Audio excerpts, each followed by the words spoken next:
Welcome along, everybody, to London. It's so good to have you with us. Yes. Woo, we're back.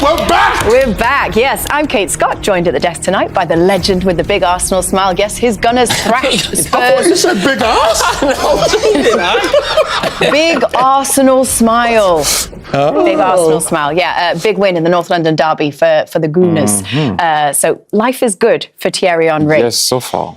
Smiles, much harder to come by over in Liverpool at the moment. The Reds' form isn't great. They spent a bunch of money. Slot can't find the solutions. It's troubling times for Jamie Carragher. And a man who worries about the important things in life. Manchester City may have lost at the weekend, but Nando's are still delivering. Yes, they are! All bad. Hot wings tonight. It's nice to be back together, though. Yes, it is. You know, we're singing Stop asking to leave the studio, then. We were singing, remember, last time, just the three of us. Will you? Well, it's nice to have you back, Jamie, since you got kicked out of Manchester. Yeah. Oh, wow. I wasn't allowed to go in the away end, was I? You weren't. No, apparently not. Why not? They thought you might cause trouble, did they? Yeah. Good. Yeah. You know what? Yeah. Good. Yeah. Good for you. Always running your mouth about Man City. Oh, I thought you were supporting me then.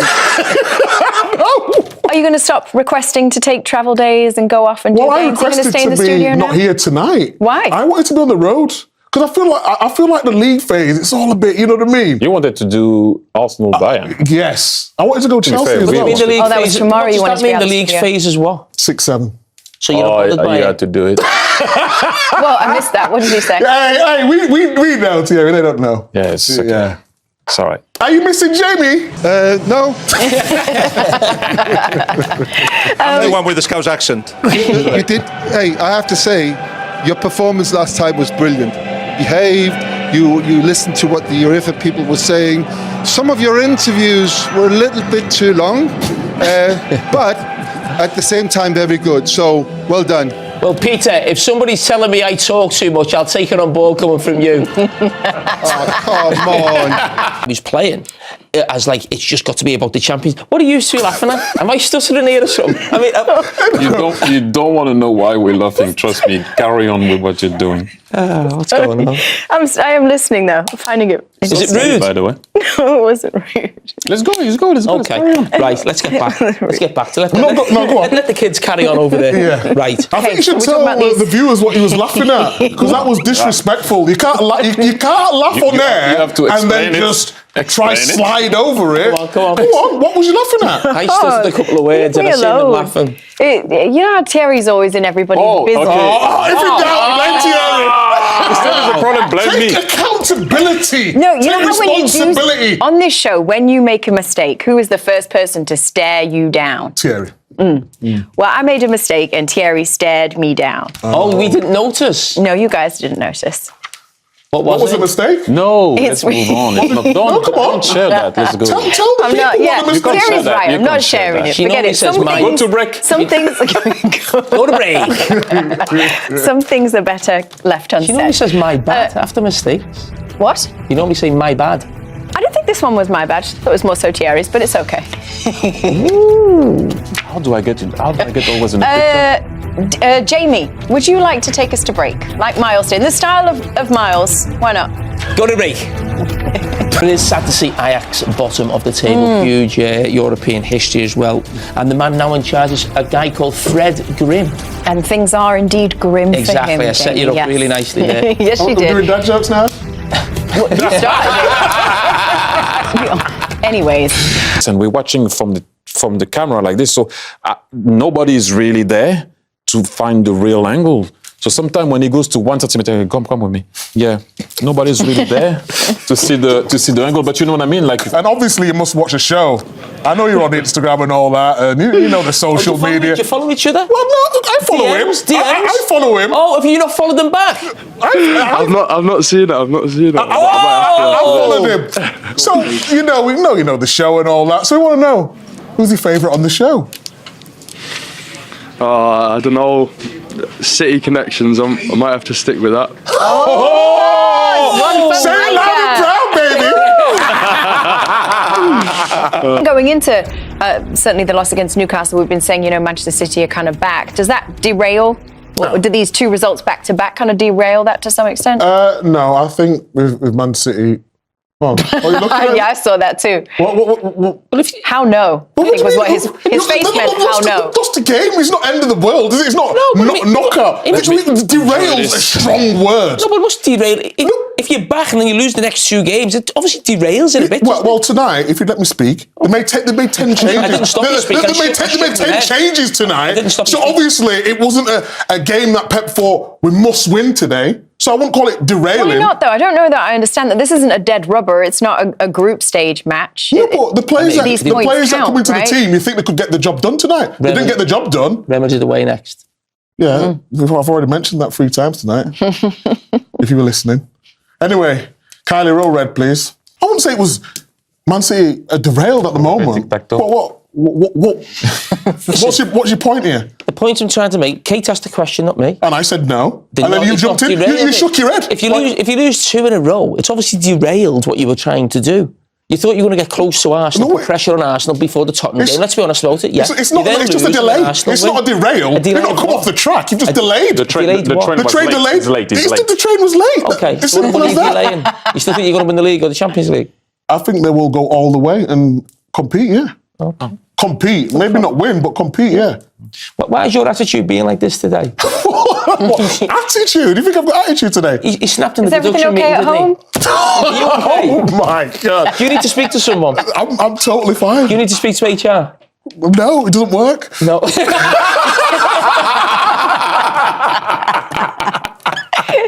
What about the group chat? Go on, come on. What about the group He's chat? exited the group chat, hasn't he? You left the group chat. Should we get into that? Why did you leave the group chat? You know what? Because I was in too many groups and there was all sorts of nonsense in the group in it and it was boring me. Yeah. Yeah, that was all. So your friends bore you? Well, I won't call you friends. We should look. It was Associates. what was it? October 25th? October 2nd? Wow, we're really going there. When you left? He lost his head in about, was it end of May, early June? Well, what happened, Jamie? I don't know. Oh, I was You'd have Really to going tell there. And you left the group in October. You must have had a long think about it. I wonder what the trigger was. Can we put this right, though, please? This Arsenal thing, right? Can we put this right? Because Man City fans now are actually turning on me. They actually think I'm a proper... I supported Arsenal when I was young. I now support Manchester City. No, There's nothing wrong with that. Nothing wrong with that at all. I'm saying that's why he's your hero. Because when you were a kid, you looked up to him. Anyway, what have we got? Looking back at the team that you selected tonight, you said that they're all fantastic players who did start, but making 10 changes, do you maybe regret that? Understand your question. Absolutely, I have to accept it. So I have to accept it. If we win, will not be the problem. So I accept that maybe it's a lot, but I think playing every 2 or 3 or 4 days, we need. But maybe it's too much. Yeah, right. Seeing the result, maybe it's too much. Mikel Arteta has made it clear that Arsenal will need to unleash their complete player against Bayern Munich. The Gunners host the German champions at the Emirates Stadium on Wednesday, and one man in particular could be decisive. Ebereki Eze, described as a very complete player by teammate Mikel Merino, is emerging as one of Arsenal's most dangerous weapons ahead of their Champions League clash with Bayern.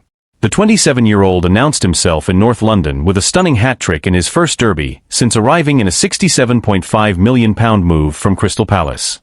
His 3 brilliant goals dismantled Tottenham, and truthfully, he could have scored even more. Merino believes every one of Arsenal's 8 summer signings has lifted the squad's level, helping the team build a 6-point lead at the top of the Premier League.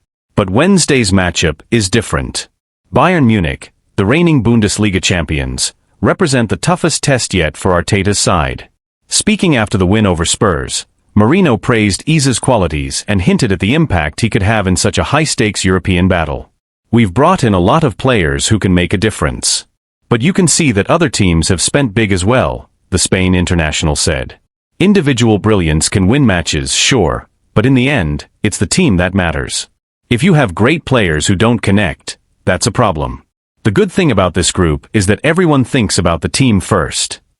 When asked about Eze specifically, Merino didn't hesitate. "I think he's incredibly complete. He can dribble, he can pass, and his technical quality is outstanding. In Spain, we always talk about players who can connect with others. He has that naturally. He grew up with that instinct to link play, move the ball, and build relationships on the pitch. He also has the mindset to get involved, demand the ball, and influence the game. At the same time, he's strong, he can take players on, and he can finish. He's a truly complete signing. Mourinho also touched on how the modern game often reduces players to simple numbers. These days everyone judges players by goals and assists. That's just how it is. But as footballers, we see the deeper qualities he brings: the technique, the movement, the intelligence. Even in training, you can tell immediately how special he is. Yes, he's scoring goals, but he's much more than that. He's an exceptional player, and we're incredibly lucky to have him. He can play in several positions and adapt to different systems. He's been a huge addition for Arsenal. Beyond the technical qualities, Mourinho believes Iza's attitude and the healthy competition within the squad will be crucial in Arsenal's title push. You can hear the calm in Eberechi's voice and see it in the way he carries himself. He's confident, grounded, and every morning we sit together in the sauna at the training ground and talk about everything, he added with a smile. He's a great guy, already fully integrated, and we need players like him. Competition is fierce. There's so much quality in this squad. That's exactly what the manager wanted, as many top players as possible, all ready to play. It makes his decisions tough, choosing who starts and who doesn't, but it also pushes every one of us to give our best in every session. And that's why we're improving as a team. As Arsenal prepare for Bayern's arrival, Arteta is facing one of the most delicate balancing acts of the season. The squad is healthy, competition is fierce, and expectations have never been higher. But behind the scenes, there is a growing sense that Iza's versatility and calm presence may be essential against a Bayern side known for controlling the tempo in big European nights. Arteta himself has hinted at Iza's importance without naming him directly. After the Tottenham victory, the manager spoke about the need for players who can break pressure, dictate rhythm, and stay composed when the game becomes chaotic. Those inside the club believe those comments were aimed at Iza as much as anyone. The coaching staff has been particularly impressed by how quickly he has adapted to Arsenal's positional play structure, a system that demands far more tactical discipline than what he was used to at Crystal Palace. Analysts at the club point to his growing influence not only in the final third, but also in build-up phases, where his ability to glide past pressure could help Arsenal bypass Bayern's aggressive midfield line. There is also an awareness that Bayern's fullbacks tend to push high, leaving spaces between the lines. Iza's skill set, sharp turns, deceptive acceleration, and precise final balls, could be exactly what Arteta needs to exploit those gaps. Outside the club, pundits have already started circling Wednesday's match as a defining moment for the £67.5 million signing. Some believe that if Iza can impose himself on a Champions League quarter-final against Bayern Munich, it will confirm his arrival among Europe's elite creative players. Former players have echoed that sentiment. Several ex-Arsenal figures, speaking on television over the weekend, highlighted the need for someone who can change the temperature of the match with a moment of calm or an unexpected burst of creativity. Iza, they argued, is one of the few in the squad capable of both. Meanwhile, Bayern Munich come into the match with their own confidence. Their midfield trio has been one of the most dominant in Europe this season, and they have shown a repeated ability to suffocate opponents early. That dynamic is precisely why Arteta may lean on Iza's composure. When the game tightens, Arsenal will need a player capable of slowing it down, protecting the ball, and finding solutions in tight spaces. Within Arsenal's dressing room, Mourinho's praise reflects a broader consensus. Senior players have reportedly been struck by Iza's humility and work ethic, qualities that have helped him integrate seamlessly into a squad that already had strong internal chemistry. Staff members describe him as someone who never forces the game and lets the match come to him, characteristics that could prove invaluable in a high-tension Champions League tie. As kickoff approaches, the narrative surrounding the match has shifted. What began as a test of Arsenal's resilience has quietly become a spotlight on whether Iza can elevate them in Europe the same way he has in the Premier League. For Arteta, the equation is simple. If Arsenal are to overcome Bayern, they will need more than intensity. They will need control. They will need creativity. And increasingly, they will need the completeness Iza brings to every phase of the pitch. Whether he starts in a wide role as a floating midfielder, or even as an interior playmaker, the expectation is the same. Iza will have to find the spaces others cannot, and influence the game in ways that statistics alone will not capture. The stakes are high, the opponent is formidable, and the spotlight is intense. But within the walls of London Coney, the belief is growing that this is exactly the kind of stage Eberechi Iza was signed for. Martin Odegaard is nearing a return to action after suffering a medial collateral ligament injury in Arsenal's 2-0 win over West Ham earlier in October. Yet, 3.5 years after Mikel Arteta named him captain, the Norwegian finds himself in an unfamiliar position. His place in the starting lineup is no longer guaranteed. For the first time since joining the club permanently from Real Madrid in August 2021, there is real debate over whether he remains an automatic choice for Arteta's 11. Odegaard, now 26, has been central to Arsenal's resurgence under Arteta, the conductor who shaped the team's rhythm through some of their most fluid football. But this season, the Gunners have been forced to navigate long stretches without their captain, first due to a shoulder issue that kept him out of 4 matches in September, and then because of a knee collision with West Ham's Crescencio Somerville that sidelined him again. And during his absence, something significant happened. Ebereki Eze stepped into the spotlight. Eze's sensational hat-trick in the North London Derby has complicated the picture. Now thriving in a central role, the England international has given Arsenal a different kind of presence around the edge of the box. A blend of unpredictability, directness, and two-footed confidence that opponents struggle to contain. He may not control games with the same metronomic precision as Odegaard, but he offers a spark, a willingness to take risks at moments when Arsenal need a jolt of creativity. After such a standout performance against Tottenham, it feels almost impossible to imagine Arteta leaving Eze out. The manager has always had a soft spot for players riding a wave of confidence, and Eze is currently surfing at full height. There was a similar situation back in September, when Mikel Merino was handed a start against Manchester City after scoring 4 times in 2 games for Spain, including a hat-trick against Turkey. Arteta doesn't hesitate to reward form. Eze has carried that form onto the international stage as well, recently scoring a stunning goal for England in a 2-0 win over Serbia in the World Cup qualifiers at Wembley. Though he can play on the left, it has always been clear that Arteta brought him to the Emirates to operate in midfield. And with Declan Rice and Martin Zubamendi near untouchable in the double pivot, the odds of Eze and Odegaard consistently starting together seem slim. That leaves Odegaard in an unfamiliar position. He needs minutes to rebuild sharpness, yet Arsenal's medical team won't rush him. The plan is likely to ease him back through short substitute appearances before restoring him to larger roles. But even once fully fit, Odegaard faces genuine competition, because Eze has shifted the landscape. His arrival has raised the team's ceiling, and his performances have earned him the right to keep his place. Before the dismantling of Tottenham, Eze had scored only twice for Arsenal, one against Port Vale in the Carabao Cup and another versus his former club Crystal Palace, a clever finish that sealed victory. Now with 5 goals across all competitions, he sits just 1 behind Odegaard's total from last season, when the captain made 45 appearances. Odegaard's 2023-24 numbers were outstanding: 11 goals, 12 assists, influence written across every competition. That is the standard he must match again if he wants to reclaim his spot, because Eze is hungry, confident, and eager to impress ahead of next summer's World Cup. Arteta will insist that Arsenal need both players at their best if they are to meet their ambitions in the months ahead. And with Kai Havertz also working his way back to full fitness, potentially slotting into midfield behind marquee striker Victor Gyökeres, the battle for places has never been fiercer at the Emirates. For Odegaard, the message is clear: he must rise to the challenge. His leadership and quality remain unquestioned, but he can no longer rely on reputation alone. If he embraces the competition and fights his way back into the side, his return could push Arsenal to even greater heights.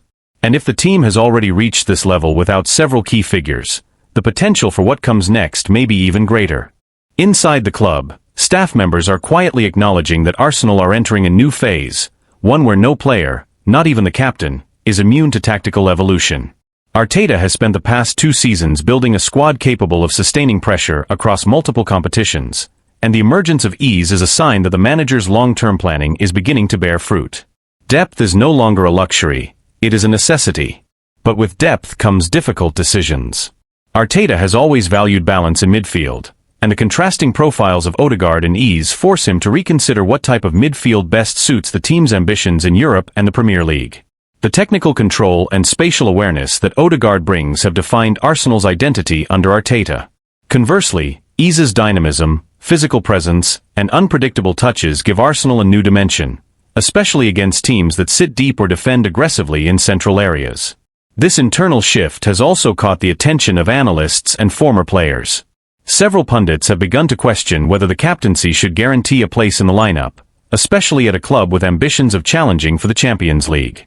Others argue that Odegaard's leadership is too valuable to sideline, pointing to the standards he sets in training and his influence over younger players. Those debates are already spilling into the media, and they will only intensify as the season progresses. There is also the tactical question of whether Arteta might eventually experiment with a system that accommodates both Ease and Odegaard, something he briefly attempted earlier in the season during the win over West Ham. But with Rice and Zubimendi forming an almost impenetrable midfield pairing, any reshuffle risks destabilizing the defensive structure that has made Arsenal one of the most resilient teams in the league.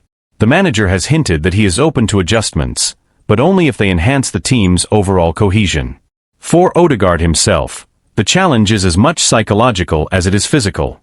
He has worked hard to cultivate an image of calm authority, a leader who raises the level of those around him through clarity and consistency. Now he must show that he can adapt, compete, and respond to adversity. His teammates still speak of him with admiration, describing him as one of the most studious and detail-oriented players at London Coney. They believe that once he regains full rhythm, he will naturally reassert his influence. Yet even they acknowledge that the landscape has shifted. One senior player privately remarked that, "The team is different now, Ease has changed what we can do in the final third." That sentiment reflects not a lack of faith in Odegaard, but an understanding that Arsenal have evolved while he has been sidelined. For Arteta, the ideal scenario is straightforward, a fully fit Odegaard competing with a fully confident Ease, creating a level of internal competition that lifts the entire squad. The manager often speaks about the need for healthy tension among his players, pressure that keeps standards high without fracturing unity. The arrival of Victor Gyökeres, combined with the recovery of Havertz, only amplifies that dynamic. Arsenal's season will almost certainly hinge on these midfield decisions. With Champions League knockout matches approaching and the Premier League title race tightening, Arteta must decide not only who starts, but what kind of identity he wants his team to carry into the defining months of the campaign. The next few weeks will reveal whether Odegaard's return sparks a resurgence or a battle for relevance. If he manages to reclaim his place, it could serve as a reminder of why Arteta trusted him with the armband in the first place. If he struggles, it will underline how rapidly Arsenal are progressing, and how little room there is for sentiment at the highest level. Either way, the captain's response will shape not just his future, but the trajectory of a team that believes it is on the brink of something significant.